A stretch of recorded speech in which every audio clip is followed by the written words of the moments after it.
सत श्री अकाल जी सारिਆਂ ਨੂੰ। मैं मनदीप कौर हाजिर हाँ जी तुहाडी BA सैकेंड ईयर की पंजाबी की क्लास के नाल। BA सैकेंड ईयर की साडी HR की पंजाबी की क्लास के विच असीं कर रहे हैं जी मध्यकाल की 24वीं पंजाबी कविता काव्य संग्रह। इस दे विच असीं जिहड़ा पिछली क्लास साडी क्लास दे विच शुरू कीता सी जी तुहाडा अगला कवि शाह मुहम्मद जी। सो शाह मुहम्मद जी के जीवन के बारे में एक छोटी जी झात असीं साडी पिछली क्लास दे विच मार चुके हैं। उस बाद जिहड़ी शाह मुहम्मद जी की जो रचना साडी इस बुक दे विच मध्यकाल की 24वीं पंजाबी कविता काव्य संग्रह विच दर्ज की गई है वो है जी हिंद पंजाब की जंग। सो ये जिहड़ी रचना है इसकी कुछ शुरुआत असीं साडी पिछली क्लास दे विच कीती सी, पर जिहड़ी हैगी आ आपां वो चीज़ नूं नाल लैके ही चलांगे। सो आपां दोबारा तो एक बार फिर तो रिपीट करन जा रहे हैं जी हिंद पंजाब की जंग। सो अपने अज की क्लास में शुरू करते हैं। हिंद पंजाब की जंग जिहड़ी है जो उस दे विच की कारण सी कि ये जंग हुई सी ते इस जंग का हाल जिहड़ा है वो किस तरह का रहा वो असीं अज साडी क्लास शुरू करन जा रहे हैं। सो शाह मुहम्मद जी की लिखी हुई रचना हिंद पंजाब की जंग सॉरी कहते जिहड़ी ये हिंद पंजाब की जंग हुई सी इसका कारण असीं पिछली क्लास में दस्सिया सी कि महाराणी जिहड़ी जिंद कौर है, महाराणी जिंदा जिहड़ी है उसका जिहड़ा भरा है जवाहर सिंह उसनूं सिख जिहड़े सरदारां दे द्वारा जिहड़े मतलब महाराजा रणजीत सिंह की मौत तो बाद जिहड़ी सिख सेना सी उस दे विच अपने आप विच गुरशागर्दी फैल चुकी सी। सारी दे सारी जिहड़ी सिख सेना सी उस दे उत्ते कोई भी सॉरी उसके उत्ते कोई राज करने वाला ना रहा, जिसके कारण जिहड़ी सी आप मुहाली जिहड़ी फौज सी हो चुकी सी ते किसी भी जिहड़ा है राजा नूं गद्दी दे उत्ते बैठण नहीं दिता जाता सी। जो भी सरदार जां जो भी राजा गद्दी ते बैठदा सी उसनूं खत्म करता जाता सी। सो महाराणी जिंद कौर दे भरा जवाहर सिंह नूं भी जिहड़ा सी इन्हां ने खत्म कर दिता सी ते महाराणी जिंदा ने उस दा बदला लैण दी ठान लई सी ते इस करके जिहड़ी है महाराणी जिंदा ने अंग्रेज़ां दा साथ दिता ते इह जिहड़ी जंग होई सी ते इस दे विच सिख फौज जिहड़ी सी ओह हार गई सी। सो आपां शुरुआत करते हैं जी इस रचना की। कहंदे केहा बुरशियां आण अंधेर पाया, केहा बुरशियां आण अंधेर पाया, जिहड़ा बहे गद्दी ओनू मार लैंदे, कड़े कैंठे इनाम रुपए 12, कदे 5 ते 7 ना 4 लैंदे, कई तुरे ने किले दी लुट करके, कई शहरां दे लुट बाजार लैंदे, शाह मुहम्मदा चढ़े मजैल पईए, पैसा तलब दे नाल पहचान लैंदे। सो जिहड़ी रचना है इस दे विच जिहड़ी है पहला पसंद करेंगे कि एक आप टोटा शाह मुहम्मद जी की लिखी हुई प्रसिद्ध रचना जंगनामा सिक्का दे फरंगियां दा विचों लई गई है, जो कि मध्यकाल की 24वीं पंजाबी कविता काव्य संग्रह विच हिंद पंजाब की जंग सरलेख हेठ दर्ज की गई है। सो इस जंगनामे दे विच कवि ने महाराजा रणजीत सिंह के चलाने तो मगरों सिख दरबार दे विच फैली हुई गुरशागर्दी अते जिहड़ा है राजा महाराजा वजीर ते सरदारां दे बारों हुंदे कतल दा वर्णन करते हुए सिखां ते अंग्रेज़ां दे विचकार जो ये भयानक जंग हुई सी उसका जिक्र किया है, जिस विच सिख फौज जिहड़ी सी ओह बड़ी बहादुरी नाल लड़ी सी, पर सरदारां दी गद्दारी दे कारण जिहड़ी सी सिख फौज हार गई सी। सो कहंदे इन्हां सत्तरां दे विच जिहड़ा कवि है ओह कहंदा है कहंदे पैसे दे लालच कारण बेमुहारी हुई सिख फौज का जिहड़ा चरित्र है उसका इन्हां सत्तरां दे विच वर्णन किया है कि किस तरह शाह मुहम्मद कहते हैं कि सिख दरबार दे विच निरा होण सिर्फ ते सिर्फ वो जटपुणा जिहड़ा सी ओह भरिया होया सी। मूर्ख जिहड़े सन कहंदे मूर्खां ने अजिहा हनेरा पाया होया सी कि जिहड़ा भी राजा गद्दी दे उत्ते बैठदा सी उसका कतल कर दिता जांदा सी ते इस मंतव के लिए वो सरदारां तो चंगी चौकी तनख्वाह ते इनाम जिहड़े सन ओह प्राप्त करते सन। लालच में फसी हुई फौज जिहड़ी सी उस दे सिपाहियां की तनख्वाह हुण 4-5 जिहड़ा है 4-5 या 7 रुपए नहीं सगों 12-12 रुपए जिहड़ी सी ओह मतलब इतों तक पहुंच चुकी सी। इस तो बिना तनख्वाह तो बिना इनाम के रूप दे विच कड़े कैंठे भी उन्होंने दिते जाते सन। इस कारण ही ये लोग किलियां की लुट मार करन लग पे तन किले जिहड़ा सी उन्होंने लुट मार करन लगे सन ते बाजारां दे विच भी लुट मारा शुरू हो गईयां सन। इस काम के लिए सब ਮਰਜ਼ੈਲ ਭਰਾ ਸ਼ਾਮਿਲ ਹੋ ਚੁੱਕੇ ਸਨ ਤੇ ਉਹ ਆਪਣੀ ਵਧੀ ਹੋਈ ਤਨਖਾਹ ਜਿਹੜੀ ਸੀ ਉਸ ਨੂੰ ਆਪਣੀ ਜੁੱਤੀ ਦੀ ਨੋਕ ਤੇ ਰੱਖ ਕੇ ਲੈਂਦੇ ਸਨ। ਸੋ ਅੱਗੇ ਚੱਲਦੇ ਆ। ਕਹਿੰਦੇ ਪਿੱਛੋਂ ਇੱਕ ਸਰਦਾਰ ਨੇ ਖੇਡ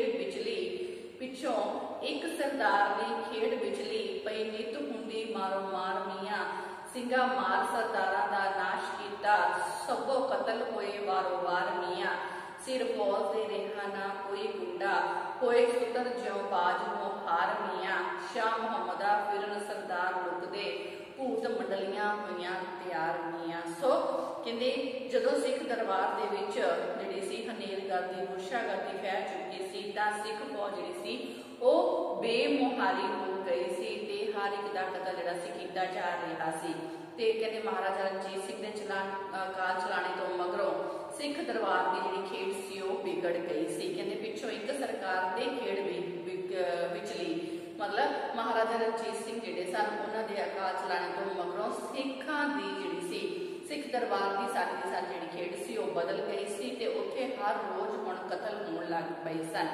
ਲਾਲਚ ਦੇ ਵਿੱਚ ਆਈ ਹੋਈ ਸਿੱਖ ਫੌਜ ਜਿਹੜੀ ਸੀ ਉਹਨਾਂ ਨੇ ਆਪਣੇ ਵੱਡੇ ਸਰਦਾਰਾਂ ਨੂੰ ਮਾਰ ਕੇ ਨਸ਼ਟ ਕਰ ਦਿੱਤਾ ਸੀ ਤੇ ਬਹੁਤ ਸਾਰੇ ਸਰਦਾਰ ਜਿਹੜੇ ਸਨ ਉਹ ਇੱਕ ਕਰਕੇ ਕਤਲ ਕੀਤੇ ਜਾ ਰਹੇ ਸਨ। ਸਿੰਘਾਂ ਮਾਰ ਸਰਦਾਰਾਂ ਦਾ ਨਾਸ਼ ਕੀਤਾ ਸਭੋ ਕਤਲ ਹੋਏ ਵਾਰੋ ਵਾਰ ਮੀਆਂ। ਕਹਿੰਦੇ ਜਿਹੜੇ ਬਾਕੀ ਸਰਦਾਰ ਰਹੇ ਸਨ ਉਹ ਵੀ ਵਾਰੋ ਵਾਰ ਕਤਲ ਹੁੰਦੇ ਜਾ ਰਹੇ ਸਨ। ਸਿੱਖ ਫੌਜ ਨੂੰ ਕਾਬੂ ਕਰਨ ਵਾਲਾ ਕੋਈ ਵੀ ਨਹੀਂ ਰਹਿ ਗਿਆ ਸੀ ਤੇ ਉਹ ਹੁਣ ਬੇਮੁਹਾਰੀ ਹੋ ਕੇ ਜਿਹੜੀ ਸੀ ਬੇਮੁਹਾਰੀ ਊਂਠ ਵਾਂਗ ਹੋ ਚੁੱਕੀ ਸੀ ਤੇ ਕਹਿੰਦੇ ਸਰਦਾਰ ਇਹਨਾਂ ਬੁਰਸ਼ਿਆਂ ਤੋਂ ਡਰਦੇ ਲੁਕਦੇ ਫਿਰਦੇ ਸਨ।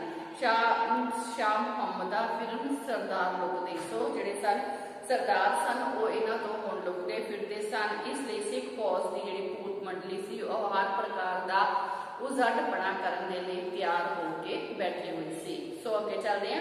ਕਹਿੰਦੇ ਜਵਾਹਰ ਸਿੰਘ ਦੇ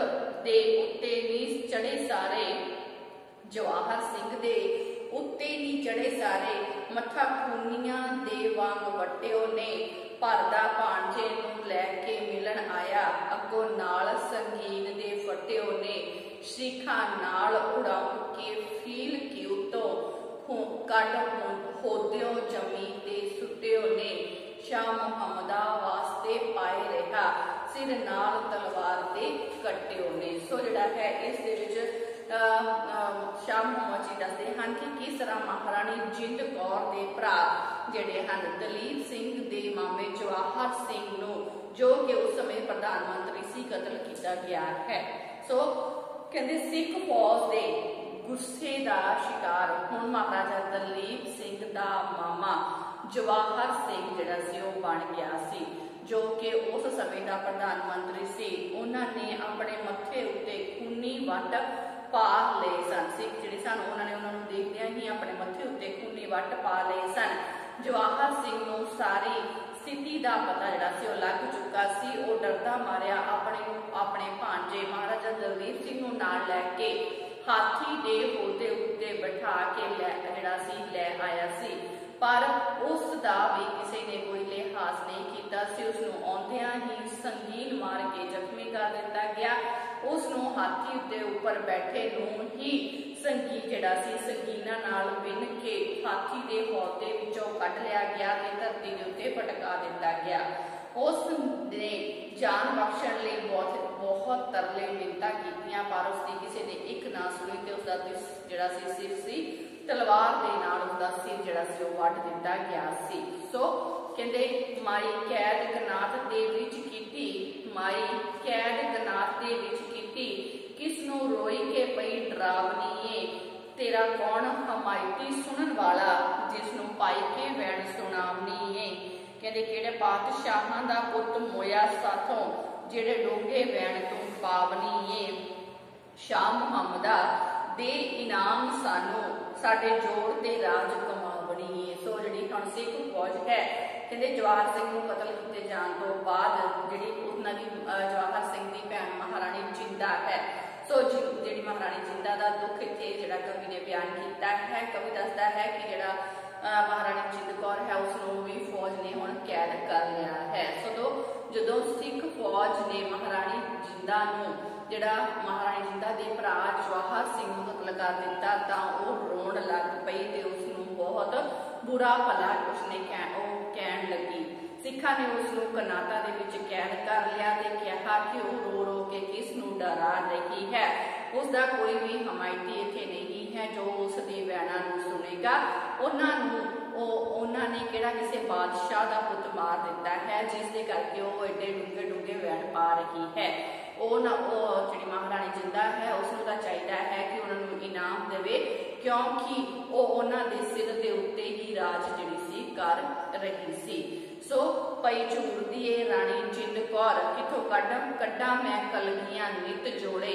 मेरे सामने कोया है वीर मेरा जय दी ताबिया लख हजार घोड़े। किथों कड्डां मैं देश फरंगियां दा कोई होवे जो इन्हां दा गर्भ तोड़े।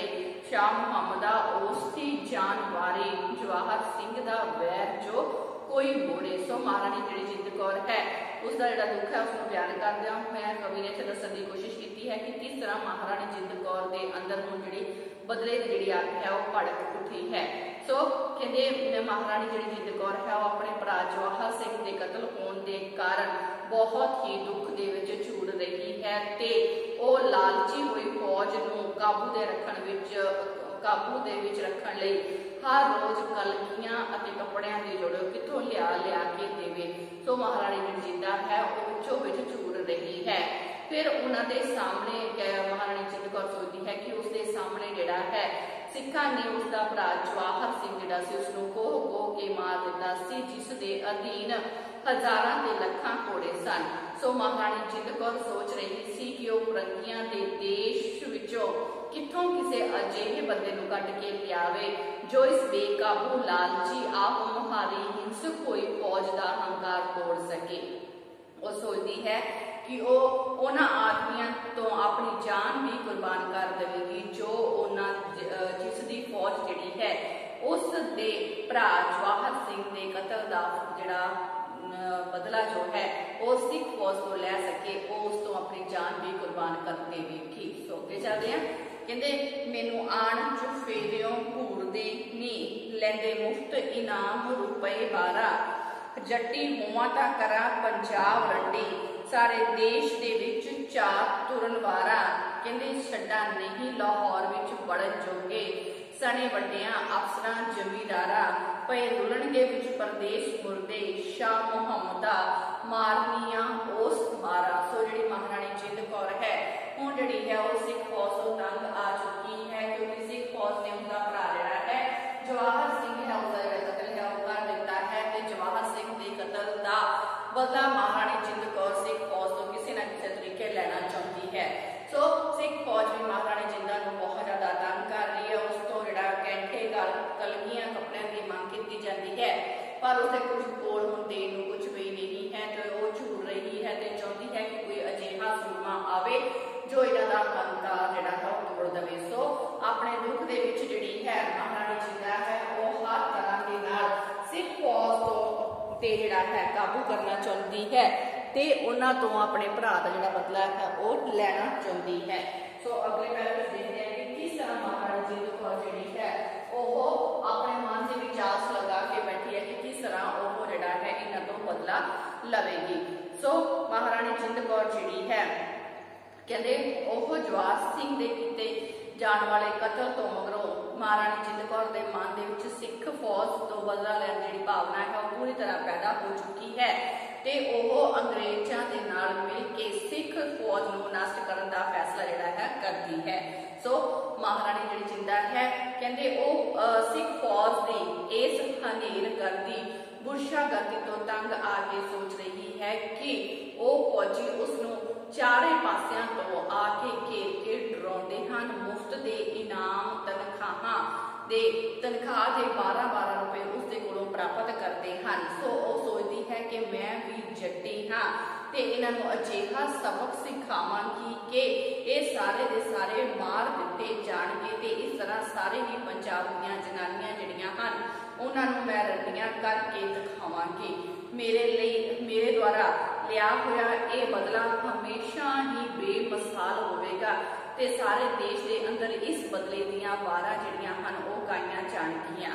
सो मैं इन्हां फौजां नूं इन्ने इन्हां दे वड्डे अफसरां नूं जमादार जिहड़े हन जमादारां नूं अजिही थां ते मारांगी कि कदे लाहौर विच वड़न जोगे भी नहीं रहणगे। सो मैं इन्हां नूं अजिही थां ते मारांगी कि इन्हां दे मुर्दे पंजाब विच नहीं सगों परदेसां दे विच अर्थात अंग्रेजां दे इलाकिਆਂ ਦੇ ਵਿੱਚ सदा ही रुलदे रह जावणगे। सो महाराणी जिहड़ी जिंदा है वो अंदरों अंदर जिहड़ी बैठी हुई जिहड़ी है अपने मन दे विच जिहड़ियां गल्लां है कर रही है कि किस तरह वो जिहड़ी है सिख फौज तो जिहड़ा है अपने भरा जवाहर सिंह दे कतल दा जिहड़ा बदला है वो लवेगी। सो के चलदे आ कहंदे जिन्ना कोह के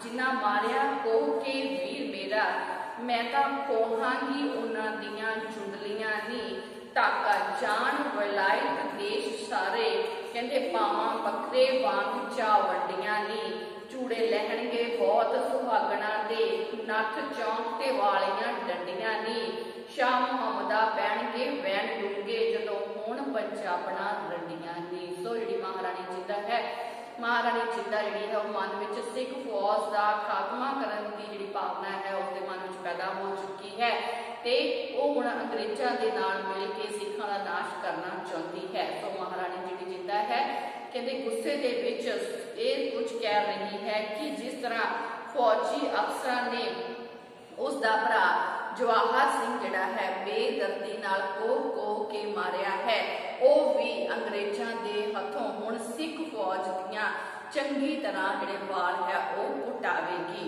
वो उन्हां नूं इस तरह हलाल करेगी जिस तरह बकरा जिहड़ा है बकरे वांग टुकड़े टुकड़े करेगी ते परदेस दे विच भी कहंदे उसदे गुस्से दे जिहड़े झंडे हन वो झूलणगे उसदियां खबरां जिहड़ियां हन वो परदेस तक पहुंच जाणगियां। उसका कहर भरिया जिहड़ा गुस्सा है वो बहुत सारिया पंजाबण जिहड़ियां सुहागणा हन उन्हां दे पतियां नूं मार के उन्हां नूं रंडियां जिहड़ा है करवा देवेगा जिस दे फलस्वरूप उन्हां दे सुहाग दे चिन्ह